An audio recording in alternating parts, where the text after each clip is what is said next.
वालेकुम, मेरा नाम है समावियत और आप देख रहे हैं समावियत mathematicians. Welcome back my channel. हम क्वेश्चन नंबर 3 का पार्ट नंबर 4 तक हो गया था। पार्ट नंबर 5 सॉल्व करेंगे। Prove the following statement by mathematical induction. Mathematical induction वाले चैप्टर में से दिया हुआ है 7 की पावर n माइनस 4 की पावर n। और ये पूरा जो है आपके पास स्टेटमेंट जो है ये पूरी वैल्यू जो है वो बराबर डिविजिबल बाय 3 से डिवाइड हो रही है। जस्ट हम पहले साथ साथ प्रूव भी करेंगे कि 3 से डिवाइड हो रही है या नहीं हो रही। फिर देन उसके 3-4 स्टेप है हमारे पास। बेसिकली 3 स्टेप है, 3 स्टेप में हमारे पास ये सवाल मैथमेटिकल इंडक्शन वाले सॉल्व हो जाते हैं। हम सॉल्व करके देखते हैं और फिर जो है वो इसके अकॉर्डिंग जो है बुक में भी देखते हैं कि कौन से इंपॉर्टेंट है। स्टेप में हम क्या करते हैं, n की वैल्यू 1 पुट करते हैं। सेकंड स्टेप में n की वैल्यू k पुट करते हैं और थर्ड स्टेप में हम n की वैल्यू k + 1 पुट करते हैं। अब हम क्या करेंगे, 4n = 1 पुट करेंगे।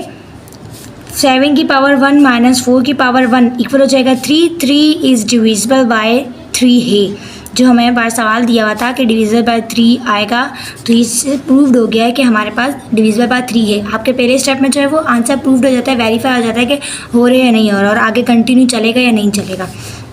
अब हम कहते हैं 4n = k डालते हैं। पहले 1 किया था, अब सेकंड स्टेप करेंगे k वाला, तो ये हो जाएगा 7 की पावर k माइनस 4 की पावर k। अगर मैं इसको ऐसे लिख दूं कि 3, क्योंकि माइनस होगी 3 हो जाएगा और 3 के साथ a लिख देती हूँ। आप शो करेंगे साइड पे कि आपने जो सपोज किया है a belongs to natural number, सही है। इससे ये हो जाएगा जस्ट सपोज किया हुआ हमने, होगा तो नहीं क्योंकि पावर्स दी हुई हैं, बट हम इसको इसके बराबर ले सकते हैं। अब हमारे पास थर्ड स्टेप होगा 4n = k + 1 के बराबर, और इसमें क्या हो जाएगा हमारे पास 7k + 1 माइनस का 4k + 1।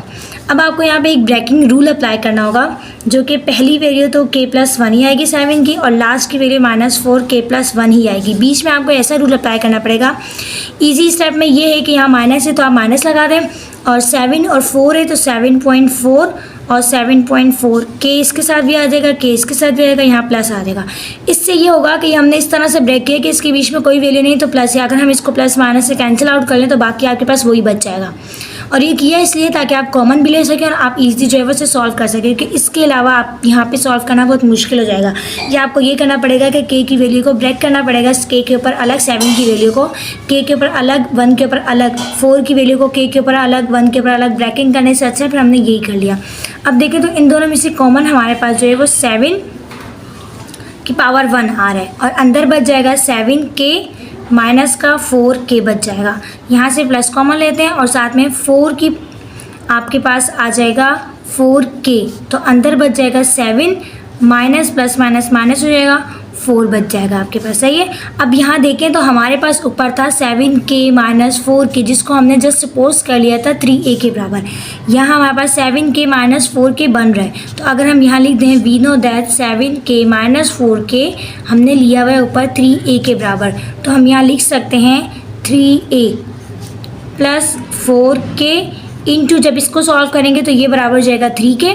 तो अब देखें यहाँ एक वैल्यू बन गई, यहाँ एक वैल्यू बन गई। हमें डिविजिबल बाय 3 चेक करना है या उससे सॉल्व करना है मैथमेटिकल इंडक्शन के अकॉर्डिंग, तो ये स्टेप वही है। इन दोनों में से हम 3 कॉमन ले सकते हैं, अंदर बच जाएगा 7a + 4k। तो देखिए आपके पास जो सवाल बन रहा है वो इसके पीछे 3 आ रहा है।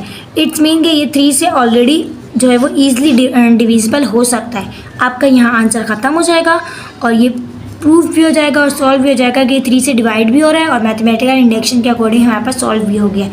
अब हम बुक से देखते हैं कि बुक में क्या इंपॉर्टेंट है। हमारे पास जो है वो एक्सरसाइज 7.1 है और इसके हमारे पास सवाल जो है वो मैथमेटिकल इंडक्शन वाला चैप्टर है, चैप्टर नंबर 7, और इसका सवाल हमारे पास 7.1 के अंदर देखिए ये सारे सवाल भी उसी तरह सॉल्व होंगे। पहला स्टेप, दूसरा स्टेप और तीसरा स्टेप अप्लाई होगा फॉर एवरी इंटीजर्स के लिए है। इसमें हमें कोई कंडीशन नहीं दी हुई, लेकिन होगा सेम उसी तरह से। यहाँ देखें हमारे पास जो क्वेश्चन नंबर 2 दिया हुआ है, prove the following statement by mathematical induction. इसमें देखें पहली वैल्यू जो है वो डिविजिबल बाय 49 है, सेम उसी तरह सॉल्व होगा। दूसरी वैल्यू डिविजिबल बाय 64 है, और तीसरी अभी हमने जो सॉल्व किया है रिसेंटली कि डिविजिबल बाय 3 है। ये तीनों सेम तरीके से होंगे क्योंकि इनकी कंडीशंस आपके पास दी हुई हैं, और सेम आप उसी तरह चेक करते रहेंगे कि 64 से या 49 से या 3 से डिवाइड हो रहे हैं नहीं हो रहा। अभी जैसे हमने सवाल किया, नीचे जो है वो प्रूफ दैट वाले हैं कि ये ग्रेटर देन है, ये भी ग्रेटर देन है आपस में रिलेशन, और ये भी ग्रेटर देन रिलेशन है। फैक्टोरियल का मतलब होता है, वैसे भी n है तो n फॉर इंटीजर्स आएंगे, लेकिन आगे आपको देखिए कंडीशन दी हुई है कि n जो है वो इक्वल भी है और ग्रेटर देन 5 भी है। इक्वल 3 भी है और ग्रेटर देन भी है, ये आपको कंडीशंस में दी हुई है और आप इजीली जो है इसको सवाल सॉल्व कर लेंगे। बहुत ही इजी एक्सरसाइज है और ज़्यादातर सवाल जो है वो इनमें से आते हैं 1 to 3 पार्ट में से। बाकी आपके पास इस एक्सरसाइज में से सवाल नहीं आएंगे इंशाल्लाह। ये 3 सवाल बहुत ज़्यादा कोशिश करें प्रैक्टिस करने की, और अगर वीडियो अच्छी लगे तो प्लीज़ लाइक भी कीजिएगा और चैनल को सब्सक्राइब भी कीजिएगा। Thank you so much.